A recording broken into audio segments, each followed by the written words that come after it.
The knock at our London flat's door at midnight, while I sipped tea in the dark, wasn't a delivery. It was the moment her secret lover strolled in, assuming I was miles away, and turned my quiet night into a shattering revelation. I caught my cheating wife when her affair partner showed up thinking I was out of town. I sat in our Kensington flat, the clock ticking past midnight, a steaming mug of Earl Grey in hand as rain pattered against the windows. I told my wife, Eleanor Ellie Hargreaves, I'd be at a tech conference in Manchester for the weekend. As a software developer, I often traveled, and she, a charming estate agent with a knack for posh listings, usually stayed behind with our tabby cat, Mr. Whiskers.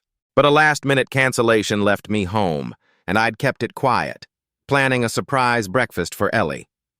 That plan unraveled with a sharp knock. I opened the door to find a man, tall, with a scruffy beard and a cocky grin, holding a bottle of Merlot.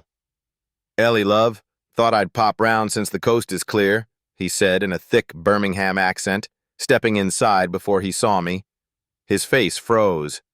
"Blimey, you're not supposed to be here." I recognized him. Declan, a property developer Ellie had mentioned as a business contact. My stomach churned as realization hit. Ellie emerged from his bedroom, her silk robe hastily tied, her usual composure gone. "Michael, I thought you were in Manchester," she stammered, her posh vowels cracking. Declan tried to backtrack, muttering about a misunderstanding, but the Merlot and his familiarity with our flat told a different story.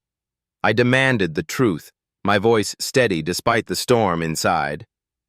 After a tense silence, Ellie confessed.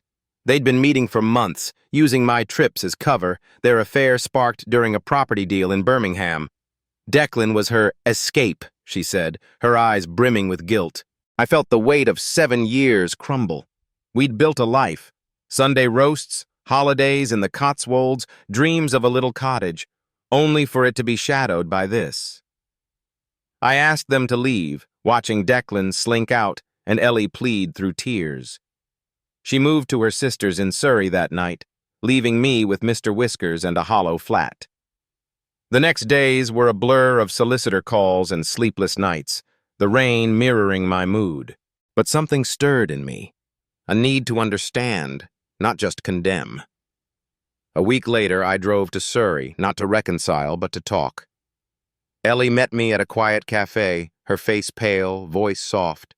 She admitted loneliness during my travels, Declan's flattery filling a void. I listened, my anger softening into sorrow for what we'd lost.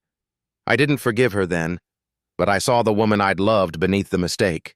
Back in our flat that evening, with the London skyline twinkling through the rain-streaked windows, I held Mr. Whiskers close, his purring a gentle balm. Ellie's key turned in the lock. She'd asked to collect more things, but stayed to talk. As we sat with tea, her hand brushed mine, a tentative olive branch. I didn't know if we'd rebuild, but in that fragile moment with the city's hum outside, I felt a flicker of hope that love, even broken, could mend with time, and that home might still be where we chose to heal together.